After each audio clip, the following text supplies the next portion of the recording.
Welcome to the One Source PH. Our topic in this video is all about weather and climate. So what is weather? Weather is defined as the daily condition of the atmosphere. So it means that this can change over a short period of time.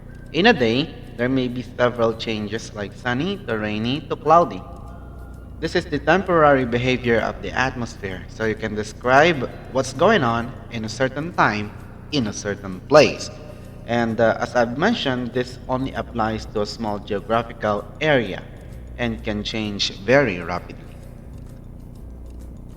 Weather. So the study of weather is called meteorology, and the person who study or the scientist who specialize in the study of weather is what you call meteorologist. There are other areas or career where you can actually apply meteorology, such as weather forecasting. So the atmosphere. The atmosphere is very important to us. So how does it affect weather? So the atmosphere is a mixture of gases that surrounds the Earth. It is also the one who's responsible for um, shielding us from the harsh environment of space. It has five different layers, and each has different properties, and we will discuss more about that later. And when air temperature and air pressure changes with altitude, and hence can actually affect weather. Weather occurs in the lower atmosphere called the troposphere, because this is where 80% of the gases are found. So in the next slide, we will be introduced to the layers of the atmosphere. So the atmosphere has several layers. The lowest is the troposphere, and this is followed by the stratosphere, where the planes are flying past by, and above the stratosphere, just above the stratosphere, is the stratopause, wherein the ozone layer is found. And above the stratosphere is what you call the mesosphere, and above the mesosphere is what we call the thermosphere, which has two layers, the ionosphere and the exosphere. All right, so all of these regions have their own characteristic, and in the next slide, we're gonna be introduced on the thickness of the atmosphere and their relative characteristic. All right, so the troposphere is around 0 to 10 kilometers above the ground, and the stratosphere is 20 or 10 to 40 kilometers, and so on and so forth. All right, so as I've mentioned, they have their own characteristic of temperature, and um, here's how it looks like. So here, thickness of the atmospheric layers are exaggerated for clarity. At this scale, our atmosphere is only about 1.3 thick, but since it is zoomed in, you will notice that it's a lot bigger, and this means that this illustration is not to scale. So the atmosphere, as I've mentioned, is the one that shields us from the intense radiation of the sun, and hence it receives energy coming from the sun, and this energy can trigger phase changes that give us a variety of weather. Later, you will know the effect of temperature or the effect of energy, thermal energy, to the water cycle. So the water cycle. All the water on the planet is recycled in this manner. So this is the simple illustration of the water cycle. All right, so that's why we were able to drink fresh water, is because of the water cycle. So it has several parts. So it starts with the application of heat on the water surface, and also there are water vapor that is evaporated from plants, and that's what you call transpiration. So those are the two types of evaporation. One is the heating of the bodies of water, and that's what you call evaporation. One is transpiration, wherein water from plants are getting evaporated. All right. So it will rise up and then it will condense and it will form clouds. And when the cloud is heavy enough or has a lot of droplets of water and it can be attracted by gravity, it will fall down as precipitation. So there are so many kinds of precipitation, and later on we will gonna be discussing each and one of them. So here, the runoff, the surface runoff is the one that we see flowing, all right, on top. But actually, there are water vapor that are sinking, and we call that process as infiltration. All right. So there is another word for that, which is what you call percolation. So parts of the cycle, one is evaporation. Water is changed from liquid to a gaseous phase or steam by the process of yeah, phase change. So there's a lot of energy involved, all right, and that energy is being supplied by the sun. Okay, evaporation occurs when sunlight warms the surface of water. The heat from the sun makes the water molecules move faster and faster until the H bond gets broken, and they were able to escape, okay, the liquid phase. So that's how evaporation takes place. So when water vapor leaves the surface of water, it rises up to the air, and humidity is increasing. This is the measure of the amount of moisture in the air compared to what the air could hold.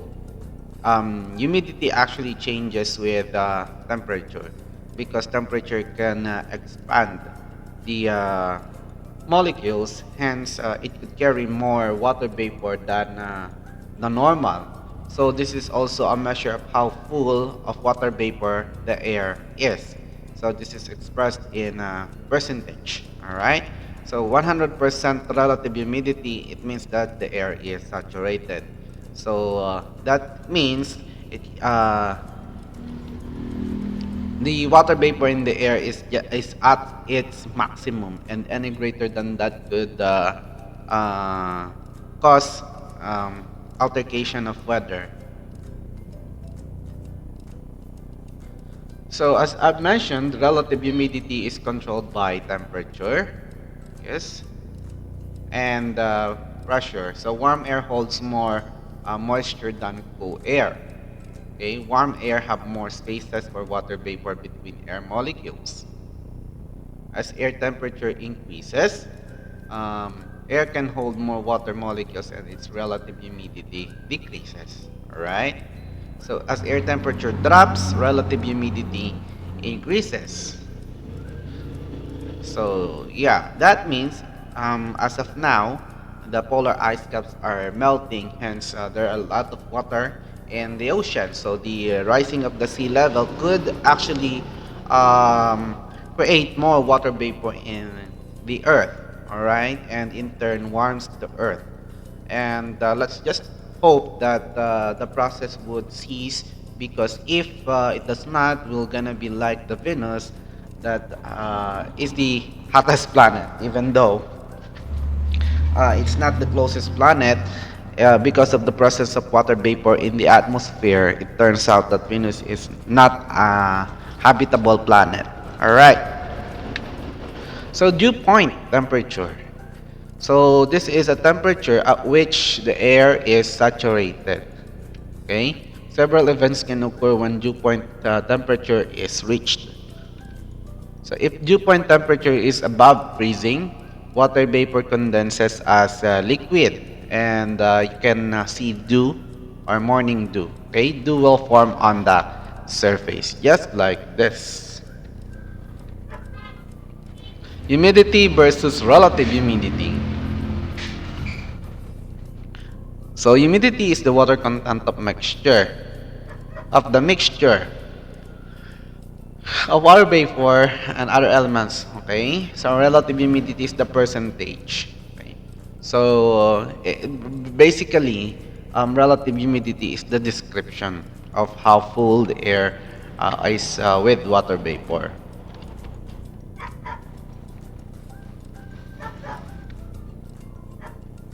All right, so let's continue studying the parts of the water cycle.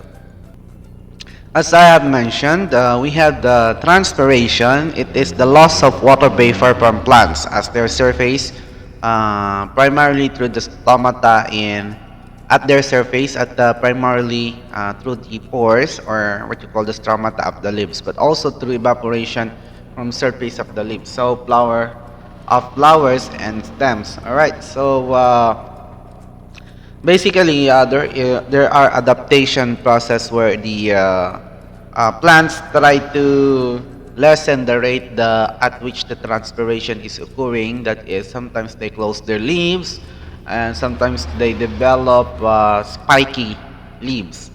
All right, or thin. They try to lessen the surface area which is exposed to the sun, so that the rate of transpiration can also decrease. So one of the process that is involved in the water cycle is called the condensation. So in this process, water is changed from gas to liquid, and it cools down because it loses energy. All right. So the partial expansion uh, is actually seen when air or warm air is moved up, okay, has risen, and they will form clouds, and you will see that there is a phase change, okay, but it's not gonna rain yet. So because it should satisfy some other condition.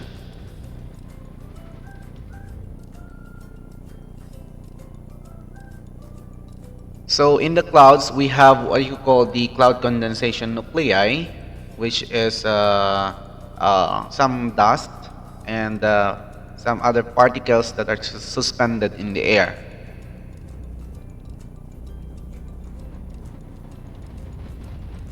So precipitation, water falls out from the atmosphere, all right, in different forms.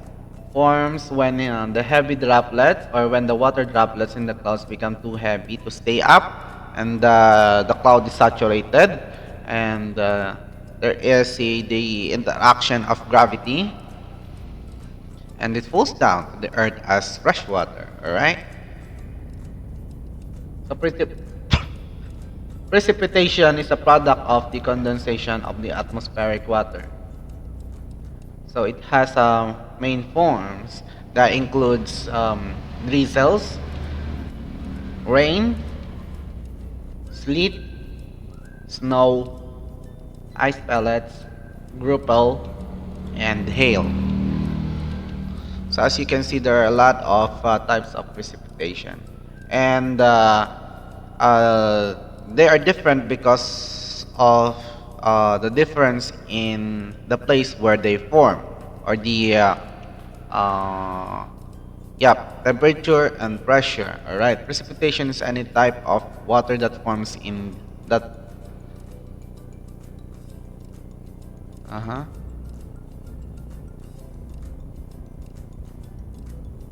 So liquid water, either drizzling or rain. So frozen water, either snow or graupel or sleet, hail or ice. So it depends on the form. When it's liquid, it can be either drizzles or rain. But actually, there are more types of rain. Okay, and we're gonna discuss that in the next video. So you can see they vary in size. So some are small, some are just as large as the baseball, and you will see that they can destroy your car if they hit your windshield. So water vapor or droplets of suspended in the air. Yeah, so you can see the clouds are carrying this water vapor, and So water vapor in the atmosphere is also visible as clouds and fog. So they join together, okay, because one mole of water is actually composed of 6.023 times 10 to the positive 23, okay, molecules of water. So those are very small to see, and they actually join together and form in the cloud condensation nuclei. So clouds eventually get too full of water vapor and their precipitation turns into liquid or snow. Alright. So, yep.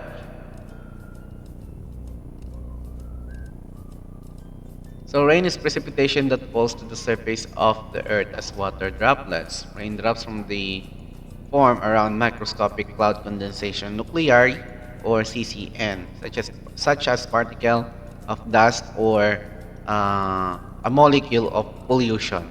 All right, so you can see that the cloud condensation nuclei is getting bigger and bigger uh, in response to the change in temperature and pressure.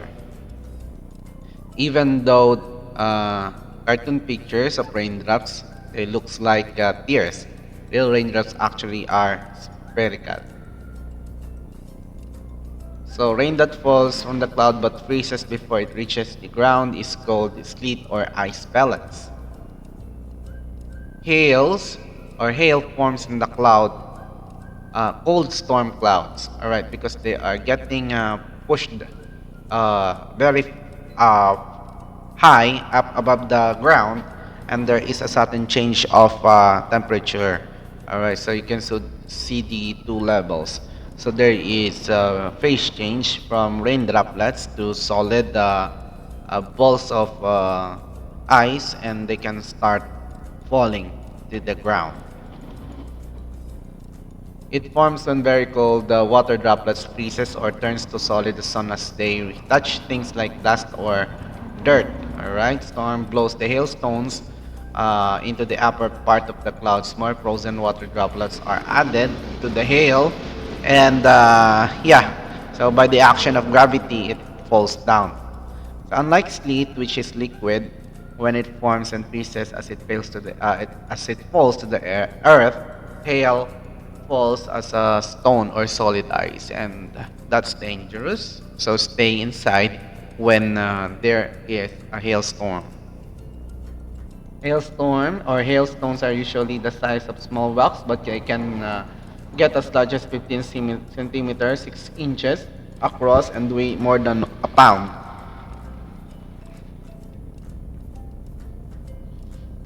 So basically, your favorite type of precipitation is snow. So snow is precipitation that falls in the form of ice crystals.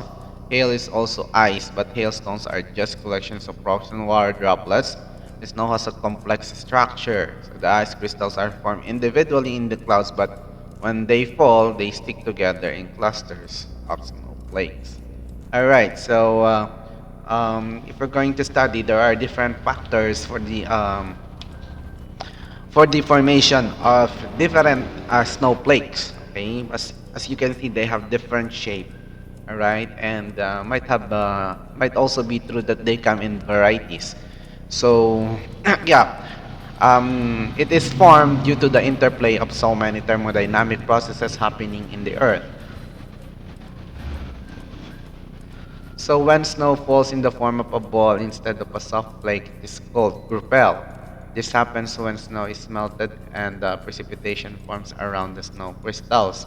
So snow requires temperatures around to be near or below freezing or less than 0 degrees Celsius so that this can form. Snow that falls on warmer ground melts on contact.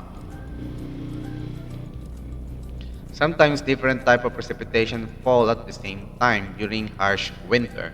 Storms, for instance, it is not usual for sleet or rain to fall at the same time. So other times precipitation doesn't fall at all. So we call vigra is a type of precipitation that begins to fall from the cloud but evaporates before it reaches the surface of the Earth. So, continuation, we have the type of precipitation. So, one is rain, sleet, snow, and hail.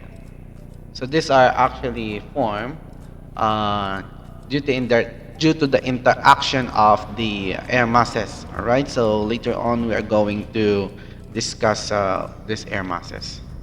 So they are carried by global wind circulation. So there is what you call distribution of rain all over the earth, but some of them doesn't reach some place because of the distance of this place from the bodies of water. All right. So so when two or more different air mass meet, so the place where they bump each other is called front. All right, so there are two air masses, cold and warm, and they meet. Bang. So a storm usually with precipitation occurs at this front.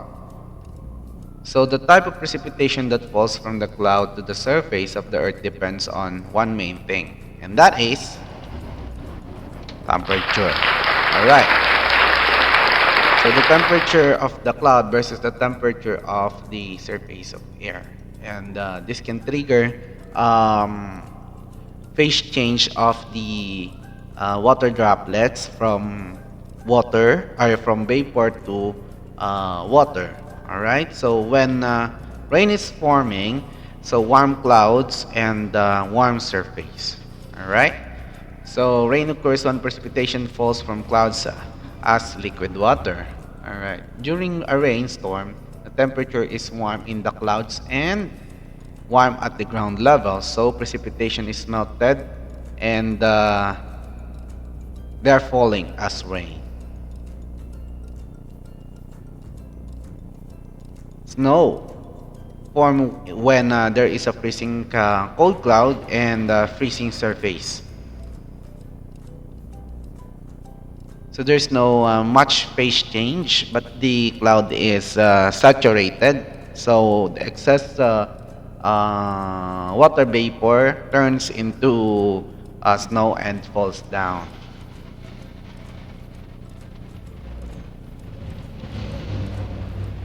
Wow. All right. So warm clouds and freezing cold surface. All right. So sleet occurs when precipitation falls from the clouds to the ground as half water and half ice. During a sleet storm, the temperature of the clouds warms so that the precipitation begins to fall as liquid rain, and when it gets near the freezing zone, it will turn into ice again.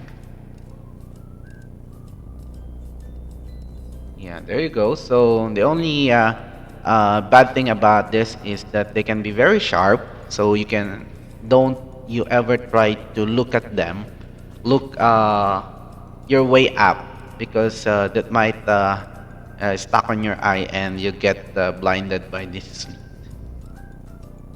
All right. So sleet storms are sometimes called ice storms because the surface temperature is very cold during a sleet storm and everything usually gets covered in ice and hail.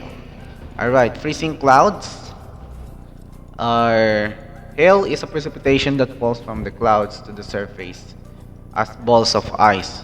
All right, so a hailstorm begins with a warm surface temperature, very strong warm wind. A current gets pushed upward towards the cloud. So yes, so that's the effect of wind. So when there is a change in altitude, there is also a change in pressure and temperature. So it gets cooler. All right, precipitation from uh, in the form of ice begins to fall from the clouds. So but it gets pushed back by strong wind. All right, back into the clouds where it joins more and more ice and it grows to big balls. So it grows like that, and by the action of gravity, they fall back into the earth. So they vary in sizes. Okay. Yep, it depends on the uh, strength of the wind and the distance at which they were pushed. So guys, stay at home when there is a hailstorm because your cars and your things might be damaged, and that's not. I think it doesn't feel good if you get hit by one of these. So, water cycle, one of the end process is the surface runoff, and the other one is called percolation. So, percolation is the movement of water through the soil itself. Finally, as the water percolates into a deeper layer of the soil, which is the groundwater, which is below the surface. So, the upper surface of this underground water is called the water table that gives us our supply of potable water. All right, dew point. Cloud droplets will form in air. So if the dew point temperature is below freezing, a water vapor condenses as solid, and frost creates frost on the surface. Snow or hail in the air. All right, so basically the dew point temperature is very important in determining the type of the precipitation that's gonna fall. All right. So the dew point temperature actually is actually reached. All right. That's why in other places there might not be some other precipitation, but dew is there. Factors affecting weather. So temperature, as mentioned, is the measure of how hot or cold an object or the average temperature prevailing over the place. This is related to the average energy in the place. And yes, air pressure, humidity, altitude, distance, and landforms, just like mountain and valleys, because air moves and sweeps across the land. These mountains tend to push the warm air up and they cool down. So some mountainous area with plants can actually be rainy compared to other parts of the land. Okay, so amount of type of precipitation. So surrounding bodies of water and tilt of the earth in its axis. So later on we're gonna explore each and every one of these. So factors affecting weather. So temperature. All right. So as I've mentioned, temperature is the measure of the energy, okay, or the thermal energy that can change the phase of water. All right. So there can be the removal or the decrease in temperature can cause phase change. Atmospheric pressure is a result of the weight and density of the air, which depends on temperature and humidity. Formation of clouds. So clouds are visible masses of water vapor in our atmosphere. They are formed when water vapor evaporates from places like oceans and lakes. So even in plants, and then condenses when it cools down again. All right, so guys, these clouds are also useful in reflecting the excess energy that we receive from the sun. Okay, wind. Wind is the movement of air in the sky. So wind is caused by the difference in air pressure in one place or another. So air from areas of high pressure tries to move into areas of low pressure. So the greater the difference between the air pressure, the faster the air moves between the two areas.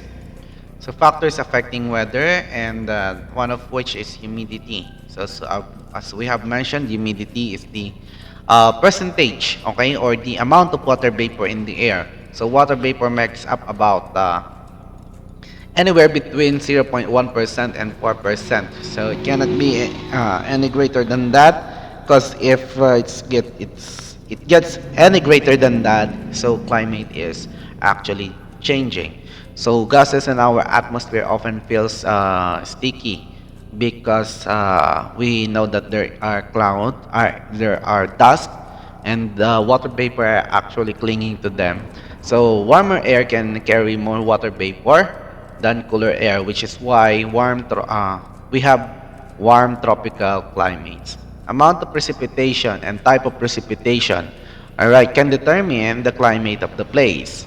So precipitation happens when liquid or frozen water fall from the clouds in the sky. Clouds are full of tiny water liquid droplets. As they collect more moisture, those droplets became heavier and heavier enough to be attracted by gravity. Eventually, the droplets became too heavy to stay up in the sky and they fall back to the ground. Elevation or altitude is the place or is the actually the measure of how high the place is from the sea level.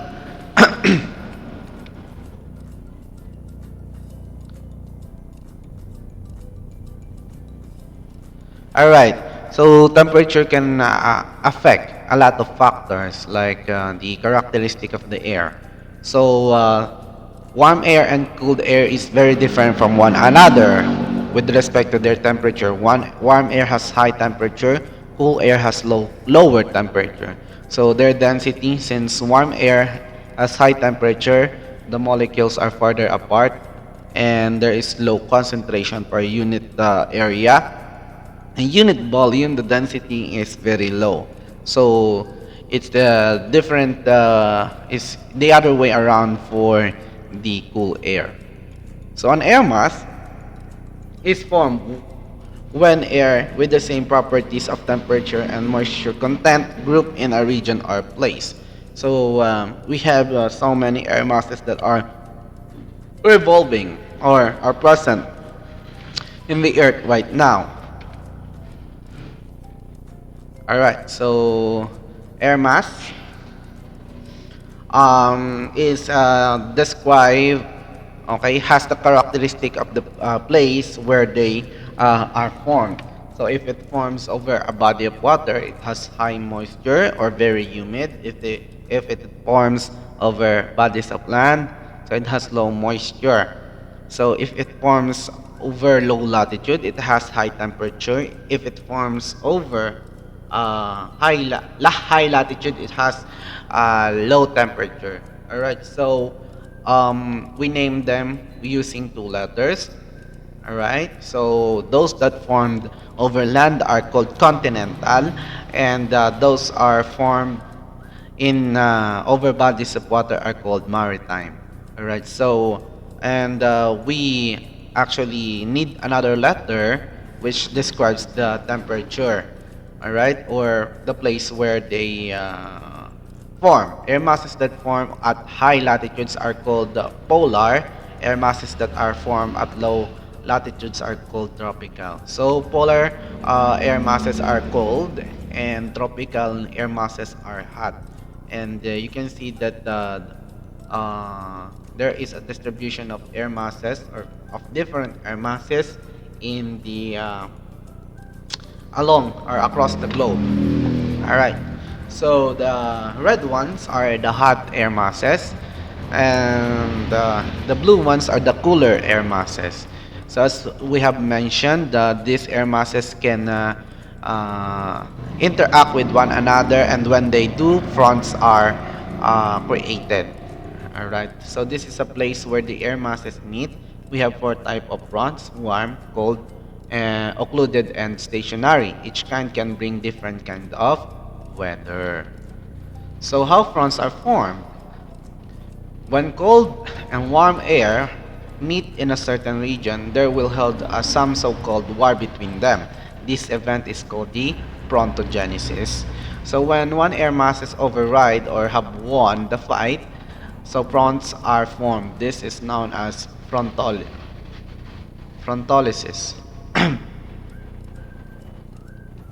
Weather front is a place where the air mass meet. Air masses do not mix readily because they have different density and temperature. The place can be described as sometimes chaotic because it can cause bad weather. So there are also four type of fronts, right? Cold front, okay, and this is how the cold air is trying to push the warm air above, all right, and There are two different types. Okay, you should just have to follow the description.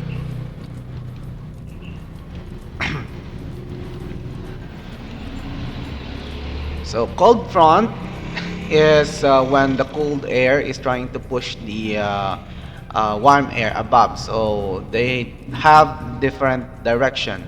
All right. So they're bumping one another. But since the cold air is denser, it stays up, and as it moves, it tries to push the warm air up, causing it to cool down, and there will be rain. In warm front, they are in the same direction, but since cold air is more denser, it will be on the bottom. All right, and warm air will override the cold front, and there will also be rain. All right, so occluded form front is when the warm front is catched between two cold and cool front. All right, stationary front is when neither front can advance. So air pressure, yep. So we have a wind scale for this. We have the Balfour wind scale. But right now there are measuring tools so that you can measure the wind speed. Right, so you can order yours to check the wind speed and to check whether you can actually use your place as a wind farm in the future. So go ahead, grab yours now. So yeah, global winds. So we can see, or we have seen that wind is very important factor in carrying the moisture across the globe. And God is so generous enough to develop or to create this wind pattern. So thousands of kilometers long and can cause weather to move in different directions. Jet stream or prevailing westerlies, doldrums or latitudes, and wind trades are some of the global wind circulation. So basically, the wind has characteristic that makes this motion possible. So it is caused by temperature difference between regions. Hot tropical regions cause the air to rise because they are actually denser. So cold polar regions can cause air to sink because they are heavier. So the Earth is actually spinning. All right. So this spin causes the Coriolis effect. So it is the deflection of the traveling air mass. So to the right. Okay. So it is deflecting towards the right. So to the left to the southern hemisphere. All right. So what is climate? Climate is the long-term behavior of the atmosphere, ranging from maybe 100 plus years or so.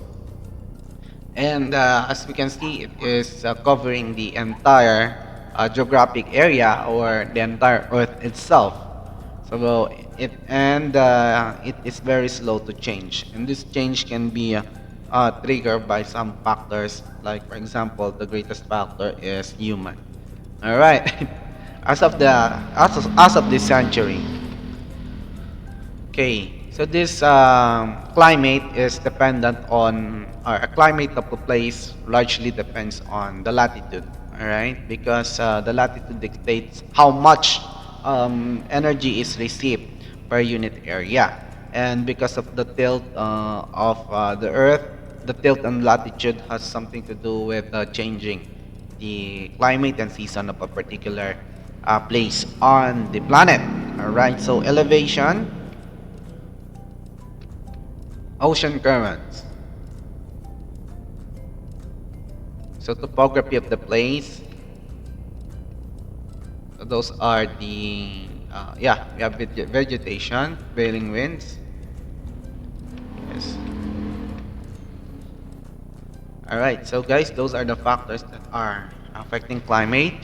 So if you like this video, let's continue later. All right, please click the subscribe button, hit the notification bell to get updated whenever I post the continuation of this lecture. Bye bye.